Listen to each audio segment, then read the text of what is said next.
Ini adalah tampilan presentasi online antara guru dan siswa menggunakan Google Slide ditambah dengan add-on Peer Deck, sehingga presentasi Google Slide-nya interaktif antara guru dan siswa. Bagaimana cara membuatnya? Mari simak video berikut sampai habis. Sebelumnya jangan lupa untuk klik subscribe untuk membantu kami membangun channel ini agar lebih baik lagi. Jadi ini adalah salah satu tampilan dari siswa. Jadi siswa bisa berinteraksi dengan guru sesuai dengan slide yang dibuat oleh guru.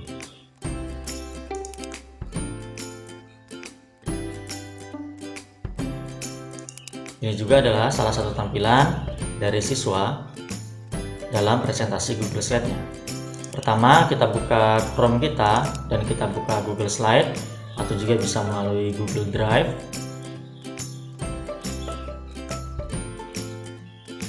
Lalu kita buat slide baru dengan mengklik tanda tambah. Bisa buat presentasi kosong atau menggunakan template yang sudah ada. Misalnya di sini kita menggunakan template kosong. Kita di sini bisa menyusun presentasi Google Slide sesuai dengan materi yang kita gunakan. Misalnya di sini saya menggunakan materi statistika dengan beberapa materi seperti pengertian statistika, pengertian data, kualitatif dan kuantitatif. Selanjutnya kita perlu add-on yaitu Peer Deck. Apabila kita belum installnya, kita bisa klik dapatkan add-on. Nah, di sini kita bisa mencari Peer Deck. Nah, di sini sudah muncul di bagian pertama karena termasuk add-on yang populer di Google Slide. Nah, seperti inilah fitur-fitur yang ada dari Peer Deck ini.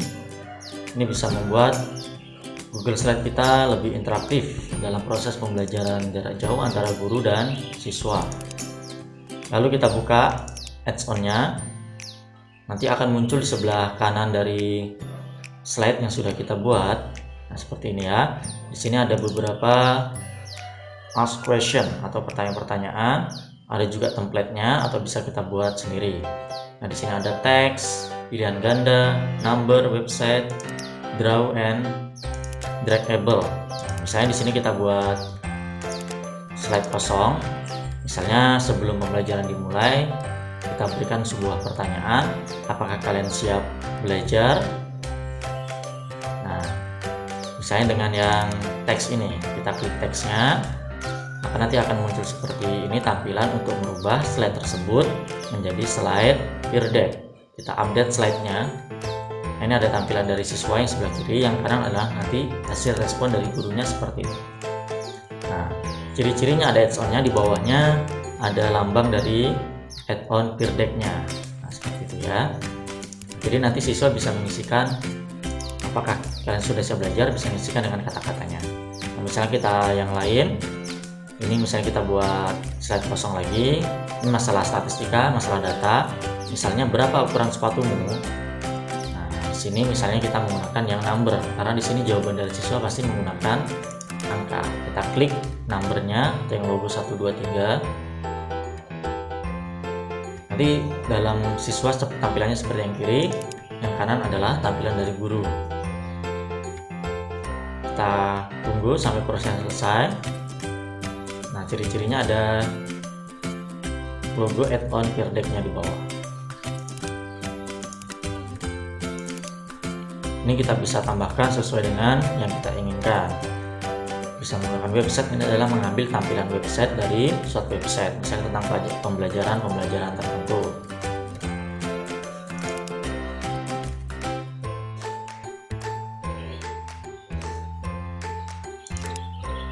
Oke, misalnya kita tambah slide kosong lagi.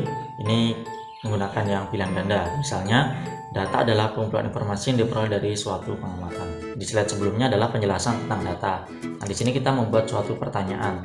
Apakah memang ini pengertian dari data atau tidak, seperti itu ya. Kita pilih yang multiple choice dan kita pilih pilihannya.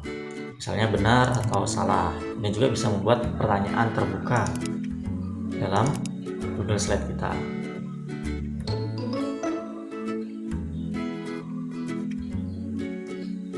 Nah, seperti itu.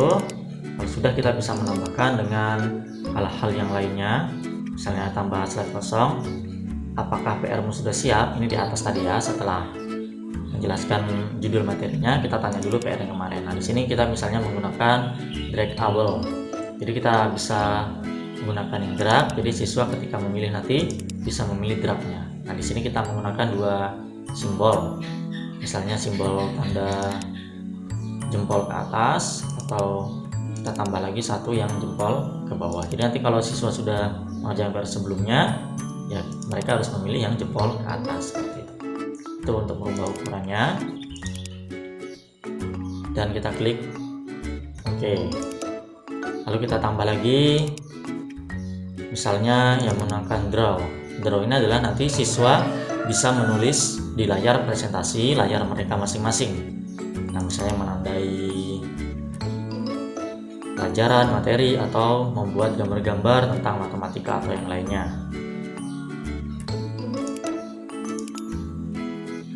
Di sini juga disediakan template-templatenya.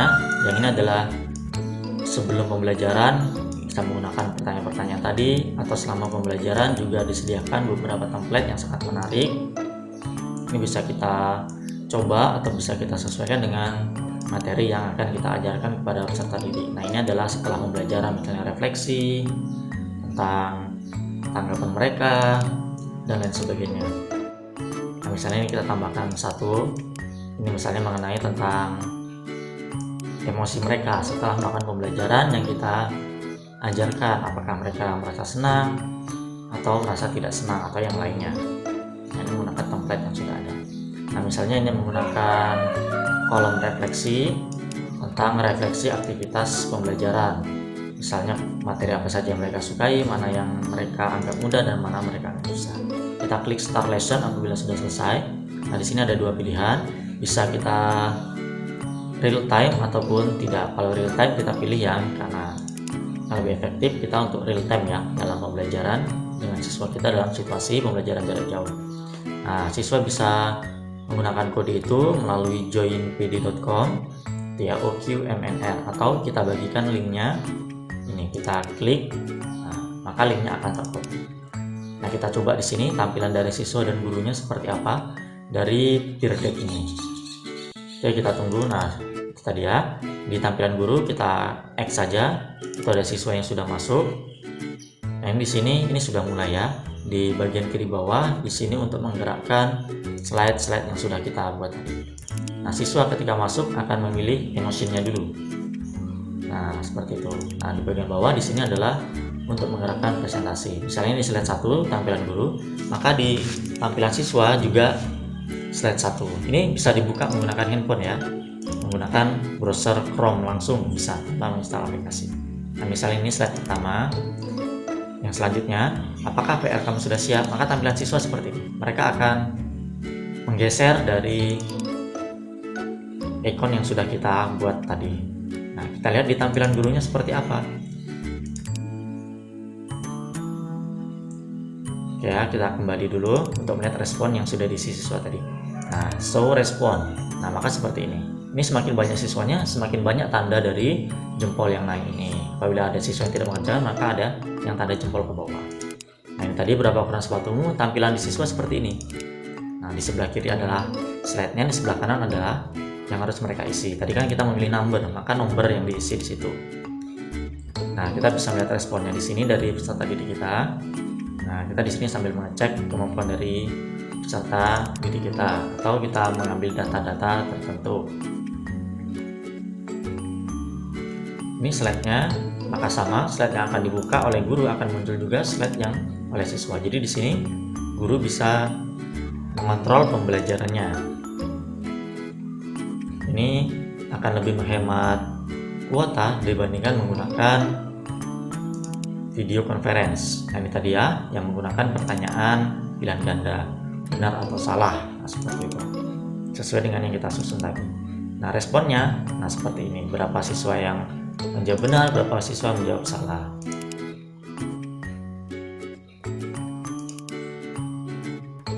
Oke, kita next. Nah, di sini misalnya di akhir pembelajaran, bagaimana perasaan peserta didik? Nah, seperti itu ya. Nah, di sini tadi kita menggunakan yang draw. Nah, misalnya ini ada pilihannya, ada pen, highlighter, ada teks, ada penghapus. Nah, misalnya menggunakan pen, misalnya bisa dilingkarin seperti ini ya. Di guru juga mereka bisa melihat dari responnya. Nah, seperti ini.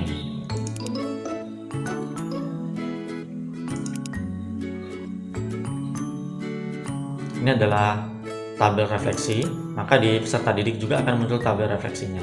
Tabel refleksi di sini menggunakan draw, di sini bisa menggunakan pensil atau menggunakan teks, misalnya menggunakan teks.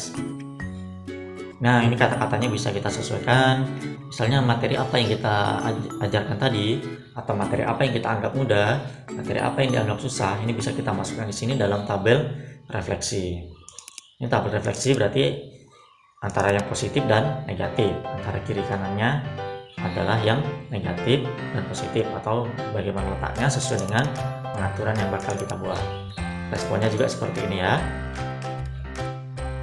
Ini kan karena responnya satu maka tampilannya cuma satu di sini. Nah, dalam presentasi yang sudah berjalan kita bisa menambahkan template yang ada dari add-on Peer Deck ini. Nah, ini salah satu kelebihannya juga. Saat berjalan kita bisa menambahkan template-nya. Misalnya kita menggunakan yang ini stress check untuk melihat emosi siswa juga gitu ya. Ini adalah menggunakan drag. Maka siswa nanti menggunakan drag sampai mana levelnya. Apakah mereka masih senang, sudah jenuh, atau sudah bosan. Jadi bisa kita kontrol. Nah, demikianlah tutorial cara menggunakan Peer Deck untuk membuat presentasi Google Slide lebih interaktif. Semoga bermanfaat. Terima kasih.